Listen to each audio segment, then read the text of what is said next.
Assalamualaikum warahmatullahi wabarakatuh. Sebelumnya mohon izin, saya Citra Aditya Ningrum dari semester 7 Fakultas Ilmu Komunikasi.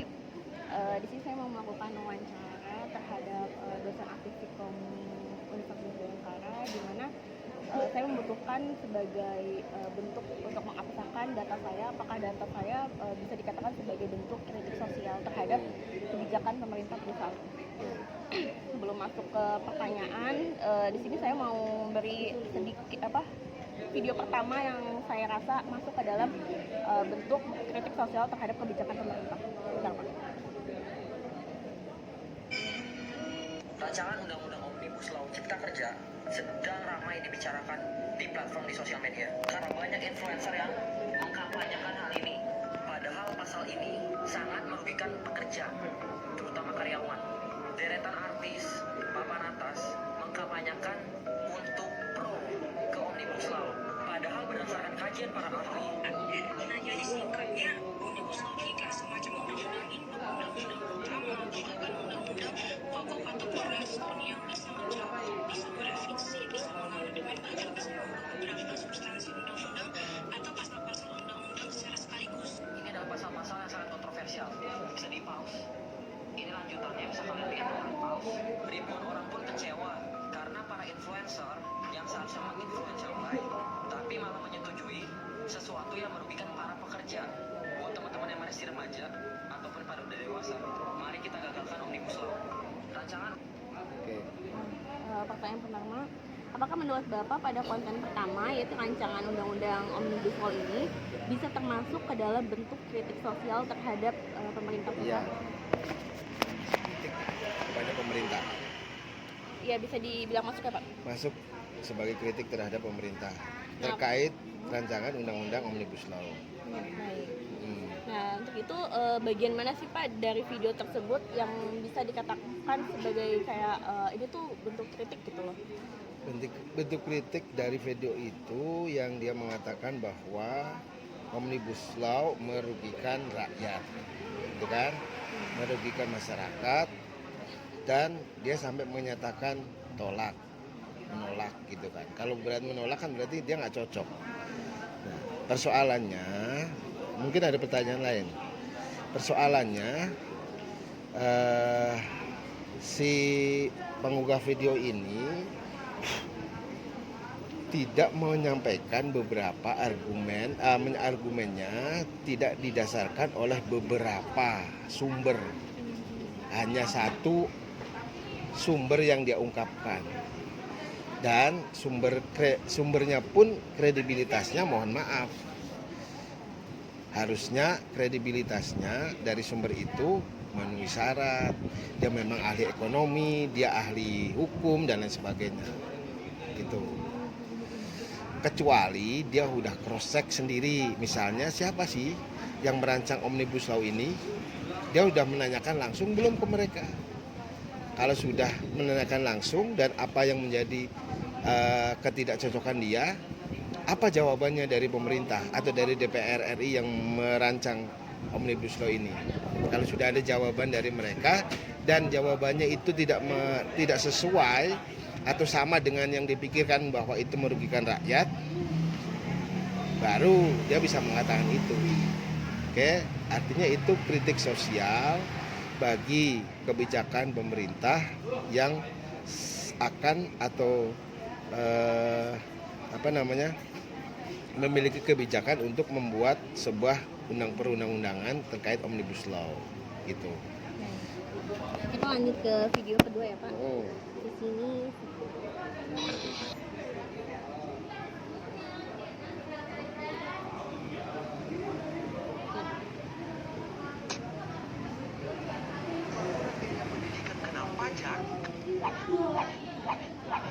Ini yang menjadi miris sebenarnya di negeri kita, teman-teman. Hal berbau pendidikan seharusnya itu nggak dipajaki.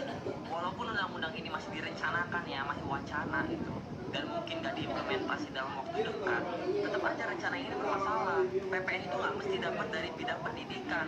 Banyak orang-orang di luar sana yang kurang mampu dan nggak bisa masuk ke dalam sekolah negeri karena sistem zonasi yang ada sekarang. Dan akhirnya mereka mesti masuk sekolah swasta. Dan uang SPP swasta itu nggak murah, teman-teman. Buat kalian yang orang-orang kaya, buat kalian yang menengah ke sorry. Coba diulang dari pertama. Susah ini dipajakin buat kenapa pajak? Sembako bakal kena pajak. Terus sekolah mau dipajakin. Iya. Terus Miris sebenarnya di negeri kita, teman-teman. Hal berbau pendidikan seharusnya itu nggak dipajakin. Walaupun undang-undang ini masih direncanakan ya, masih wacana gitu. Dan mungkin nggak diimplementasi dalam waktu dekat. Tetap aja rencana ini bermasalah. PPN itu nggak mesti dapat dari bidang pendidikan. Banyak orang-orang di luar sana yang kurang mampu dan nggak bisa masuk ke dalam sekolah negeri karena sistem zonasi yang ada sekarang. Dan akhirnya mereka mesti masuk sekolah swasta. Dan uang SPP swasta itu nggak murah, teman-teman. Buat kalian yang orang-orang kaya, buat kalian yang menengah ke atas mungkin itu murah, tapi buat orang-orang kalangan bawah itu sulit buat bayar.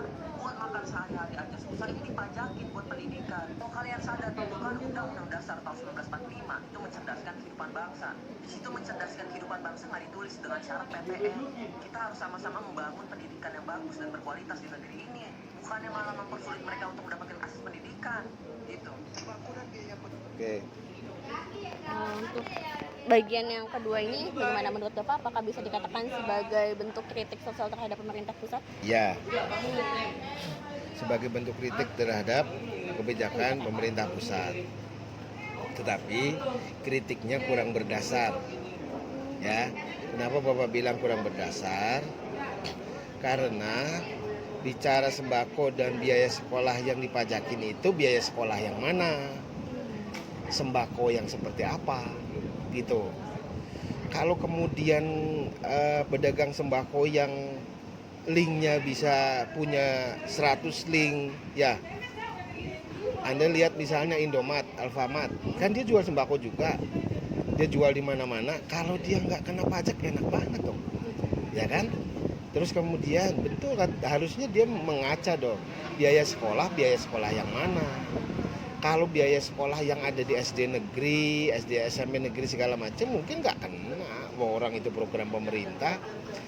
Yang kena pajak itu adalah yang bagaimana sekolahan itu adalah dia bukan tidak lagi, dia lebih kepada bicara keuntungan bukan pendidikan gitu loh. Ya.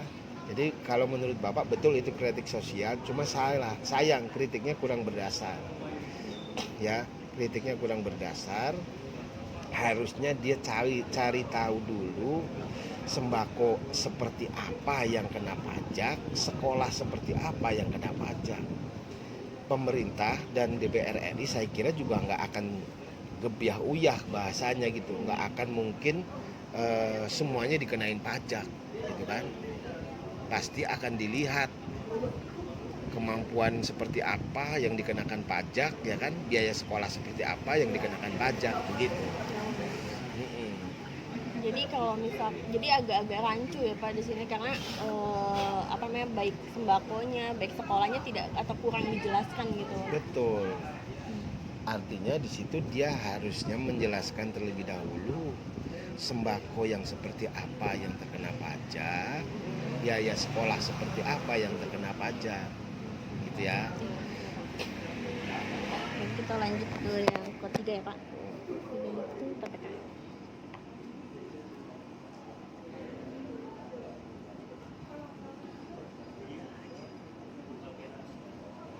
Menurut gue pribadi, PPKM darurat ini kurang efektif untuk menanggulangi penyebaran virus COVID-19. Kenapa? Kita akan berbicara dari segi data ya teman-teman. Dari awal PPKM darurat diimplementasikan sampai sekarang, itu angka COVID bukannya menurun, malah masih naik. Dan selain angkanya nggak turun, pedagang-pedagang dan orang-orang kecil itu rata-rata tersiksa semua gara-gara adanya kebijakan PPKM. Ditambah lagi banyak warga-warga yang memberontak karena tidak setuju dengan PPKM, akhirnya malah nakal berjualan di luar jam yang memang ditetapkan. Dan banyak juga yang berkerumun di titik-titik penyekatan. Selain itu, warga-warga kecil atau orang-orang yang stay at home di rumah itu nggak dapat jaminan untuk mendapatkan asupan makan setiap harinya dari pemerintah, padahal kan itu harus ditanggung sama pemerintah. Jadi perlunya solusi alternatif lain untuk mengurangi angka COVID-19 selain PPKM darurat. Oh iya, gue juga mau ngasih tau ke kalian, kalau misalnya kalian pusing-pusing di semasa PPKM nggak punya teman, kalian bisa download aplikasi Lead Match. Di sana bisa dapat teman baru dan seru juga loh main Lead Match.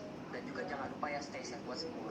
Menurut gue pribadi. Jadi gimana Pak untuk video ketiga ini bisa dikatakan sebagai bentuk kritik atau tidak? Sebagai bentuk kritik. Kenapa demikian? Karena PPKM memang dalam hal ini ada yang efektif, ada yang tidak efektif. Berarti dia melihat dari sisi ketidak efektifnya, betul. Dia mengkritik itu. Tetapi kalau itu kemudian di situ kan dia menjelaskan bahwa PPKM aja masih naik, ya kan? Apalagi PPKM sama sekali nggak ada. Harusnya dia berpikir begitu dong, ya kan?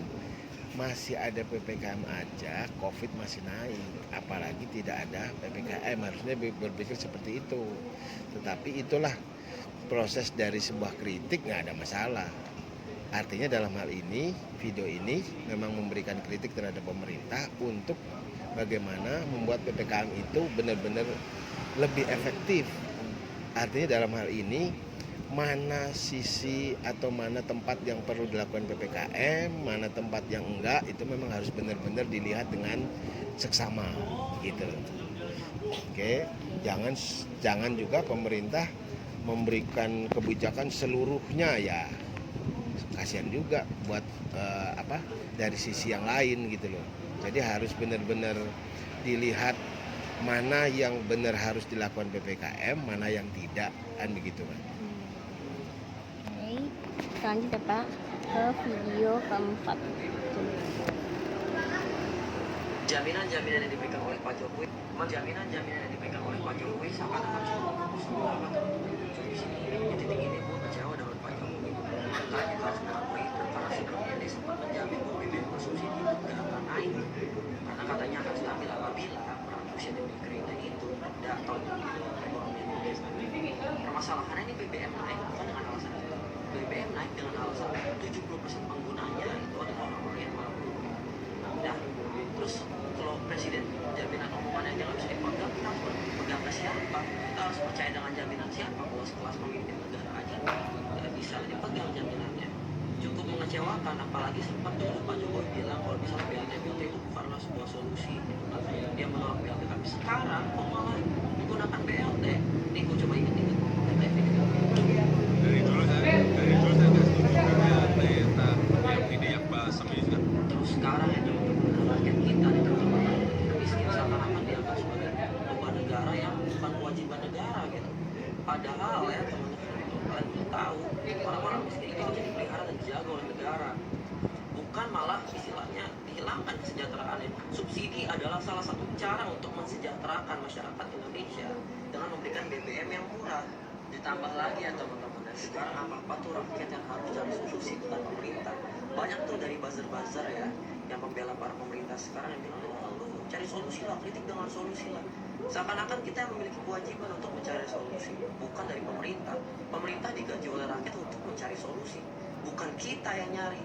Dan sekarang ya teman-teman, dia seakan-akan tuh kayak kalau misalnya kita mengkritik tuh bodoh, karena kalau kritik tanpa solusi menurut mereka itu adalah sebuah omong kosong doang gitu. Jadi kayak sekarang tuh serba salah, dan kritik dibatasi lah, harus dikasih saran di RKUHP. Terus sekarang juga buzzer digunakan sebagai tameng kebijakan-kebijakan bobrok. Kan banyak sekarang tuh buzzer-buzzer orang tahu siapa ini, gue tanda tanya aja nih. Keren banget gitu kan buzzer berkeliaran di Twitter, terutama yang ngebelain kebijakan-kebijakan bobrok. Pas dicek akunnya si paling NKRI banget gitu, pas gue cek ini ada masih sampai sekarang gitu kan. Nah sekarang nih masyarakat mungkin akan demo di mana-mana. Katanya Pak Jokowi kangen demo, jangan sampai kangen di demo pas orang-orang pada demo ini nggak datang, nggak berinteraksi dengan para pendemo, tidak mau mendengarkan mereka gitu. Alias cuma ngomong kosong lagi, ujung-ujungnya ngomong kosong. Semoga Pak bisa lebih baik lagi di masa jabatannya sisa berapa tahun lagi. Gitu aja dari aku sih. Menurut Pak gimana? Jaminan Jaminan-jaminan yang BLT. iya. Itu bagaimana Pak? Apa yang dikatakan oleh si akun tersebut bisa dikatakan sebagai kritik atau enggak? Sangat. Itu bagian dari kritik dari kebijakan pemerintah terhadap BLT. Kenapa saya bilang begitu? Karena di lapangan BLT yang direncanakan oleh pemerintah itu bisa membantu rakyat dari kenaikan BBM ini, justru sebaliknya. Sebaliknya dalam arti apa? Bahasa di lapangan pemerataannya tidak jelas, gitu loh. pemerataannya tidak jelas. Ada yang mohon maaf dia punya segala macam dapat, yang benar-benar nggak punya dia nggak dapat. Tuh, mohon maaf. Kalau bicara BLT dan tujuan BLT-nya bagus banget, gitu kan. Dan apa yang ada satu menurut Bapak ada yang nggak tepat tadi kalau dia sampaikan bahwa subsidi, ya kan? Subsidi menurut Bapak juga kurang tepat. Kenapa? Berapa banyak kendaraan roda 4 mewah yang ngisi Pertalite, yang ngisi yang ngisi bahan bakar yang bersubsidi. Padahal seharusnya subsidi itu buat orang-orang yang nggak punya, ya kan? Betul, Mas. Dan itu akan sangat kesulitan untuk pengecekan itu. Ini benar orang mampu atau tidak. Artinya ketika itu kemudian diterapkan di pom bensin akan berantem, akan jadi persoalan. Nah, mungkin menurut Bapak apa yang dia sampaikan ini kritik terhadap pemerintah, oke lah. Seandainya BBM itu benar naik dan kemudian ada subsidi, tolonglah BLT-nya ini benar-benar sampai kepada rakyat gitu loh. Jangan hanya secara formal, secara legal sudah ketok palu tapi di bawahnya tidak merata gitu. Gitu ya. Ini habis itu video terakhir apa? Oke. Warga pada pusing nih semuanya. BBM naik, tapi pendapatan mereka nggak naik-naik, alias gitu-gitu aja. Sebenarnya teman-teman, BBM naik itu memiliki alasan kalau kata Pak Jokowi. Kenaikan harga BBM ini dikarenakan 70% penerima subsidi BBM itu malah ke orang yang mampu, bukan ke orang yang tidak mampu. Ditambah lagi, subsidi APBN kemarin itu 150 triliun membengkak menjadi 500 triliun, alias 3 kali lipat dari 150 triliun. Nah, pemerintah pusing nih mencoba cari solusi gitu kan, dan akhirnya muncullah solusi kenaikan harga BBM. Kalau menurut gue pribadi sebenarnya solusinya caranya aja nih, cara dari pemberian subsidi ini orang yang tepat diganti gitu. Mungkin ada solusi khusus, misalnya kendaraan-kendaraan tipe sekian sampai sekian karena itu kendaraan mewah tidak boleh menerima Pertalite, atau kendaraan roda 2 tipe ini sampai tipe ini nggak dibolehkan karena itu adalah barang mewah, ataupun kendaraan mewah yang sebenarnya orang mampu yang bisa beli, jadi tidak diberikan Pertalite di sana. Sebenarnya banyak banget solusi-solusi alternatif yang bisa diberikan oleh generasi bangsa kita. Aku yakin mau generasi Z, yang banyak nih solusinya, karena ekonomi Indonesia itu pintar-pintar, sebenarnya ekonom, bukan mikir, banyak lah mereka punya solusi. Tapi menurut gua sedih aja solusi yang diberikan Pak Jokowi dan pemerintah pada saat ini malah kita kejut. Kemarin bilang mau naik gitu kan tanggal 1, terus gak jadi naik, kemarin sempat balik baik. Terus sekarang akhirnya ternyata naik beneran tanggal 3 karena keputusannya berat menurut pemerintah. Tapi gue coba mengingat-ingat kembali ya teman-teman, kalau dalam konteks perspektif politik, Pak Jokowi sekarang berada di partai PDIP, di mana partai PDIP ini dulu pas zaman-zamannya kenaikan BBM pas SBY ya, mereka tuh sampai nangis-nangis gitu, fraksi DPR PDIP pun bikin nih, kalian bisa lihat sendiri aja apa yang mereka buat gitu kan. Tapi kalau sekarang terkesan kayak cuek aja, terkesan kayak diem-diem aja. Mana nih yang dulu membela wong cilik, itu kalau dari perspektif politik. Tapi ya teman-teman, kita bisa lihat pro kontranya aja sih. Kalau misalnya pro ke dalam kenaikan BBM, banyak mungkin dari orang-orang sekarang beralih ke transportasi umum dikarenakan mereka capek bayar mahal-mahal buat BBM. Tapi kalau kontranya ya, kita bisa lihat sendiri, harga BBM bisa berimbas ke naiknya harga bahan pokok. Tapi kalau menurut kalian gimana teman-teman dari harganya naik BBM ini? Kalau gue sih, gue berharap pemerintah punya solusi lain, jangan naikin harga BBM kayak ini. Ini kayak pusing banget ya sih, ntar perhitungan bulanan kita pengeluarannya gimana, lagi kalau misalnya terjadi yang lagi naik pokok semuanya pusing. Kalau menurut kalian gimana? Drop di komen ya. Warga Ya, Untuk video terakhir, bagaimana Pak? Bisa dikatakan sebagai kritik sosial sangat, nggak? sangat kritik sosial terhadap kebijakan pemerintah, khususnya kenaikan BBM. Apa yang disampaikan oleh siapa nih? Ya, membuat kontennya Membuat seperti konten ini betul, memang betul banyak sekali solusi-solusi yang bisa dilakukan. Persoalannya adalah kenapa kemudian Pak Jokowi tetap menaikkan BBM dan memberikan BLT. Kenapa? Karena menurut Bapak kontrolnya kontrolnya di lapangan itu akan sulit. Kalau dia mengatakan bahwa bisa ini yang cc sekian nggak boleh, ini yang boleh hanya cc sekian, dia bisa ngomong begitu, tapi akan sangat sulit ketika ada di pom bensin. Pak, nggak boleh Pak, isi ini, aturannya mana? Malahan dia akan ribut dengan anak pom bensin, gitu loh. Dia malah akan ribut dengan staf pom bensin yang nggak tahu apa-apa, gitu ya. Artinya, di satu sisi pembuat konten ini benar, tapi Anda harus ingat bahwa kontrolnya dari pemerintah ketika solusi Anda berikan akan sulit, gitu loh, akan sangat sulit. Terus yang kedua, mungkin sebagai pengobat ya, mungkin sebagai pengobat dari kebijakan naiknya BBM itu akan dikasih BLT, ya kan? Tetapi sangat disayangkan sama-sama dengan apa yang menjadi solusi yang disampaikan oleh pembuat atau kreator video ini, kontrolnya dari pemerintah juga agak lemah terhadap pembagian BLT tersebut, gitu loh. Jadi gimana solusinya? Sekali lagi kritiknya betul-betul membangun dan memang harus dicarikan solusi yang tepat, gitu kan.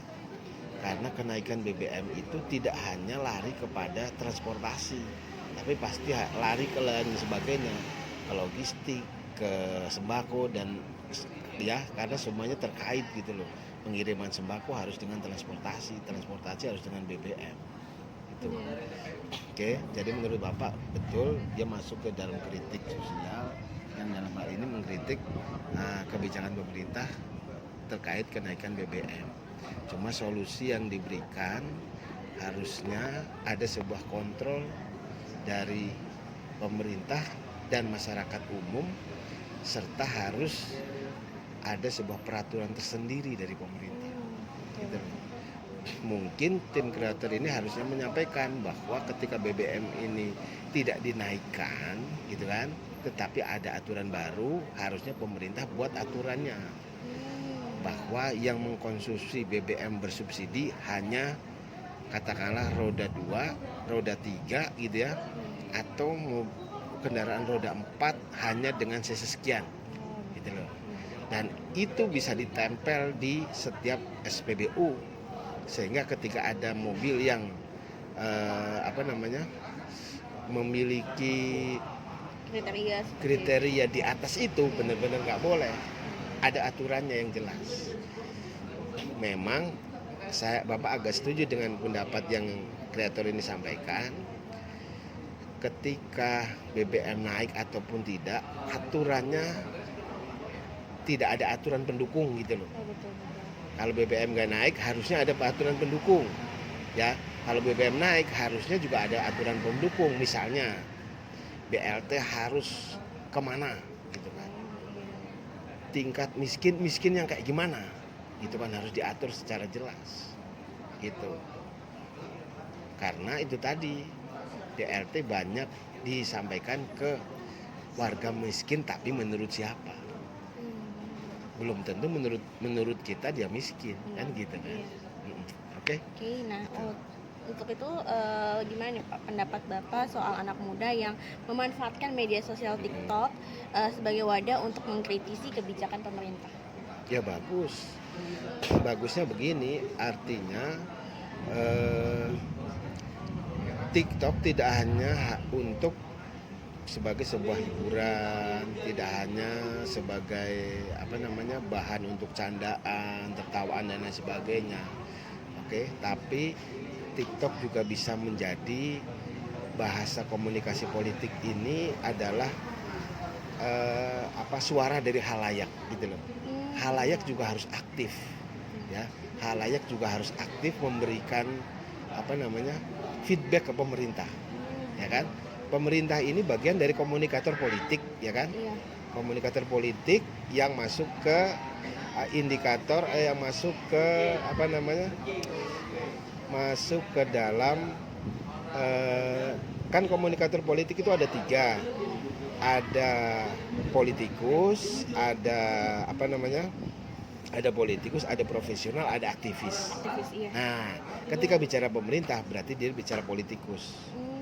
Politikus menyampaikan, ini loh ada kenaikan BBM melalui media apa, ada televisi, ada YouTube segala macam, oke, ke halayak. Inilah halayak nih, termasuk kita.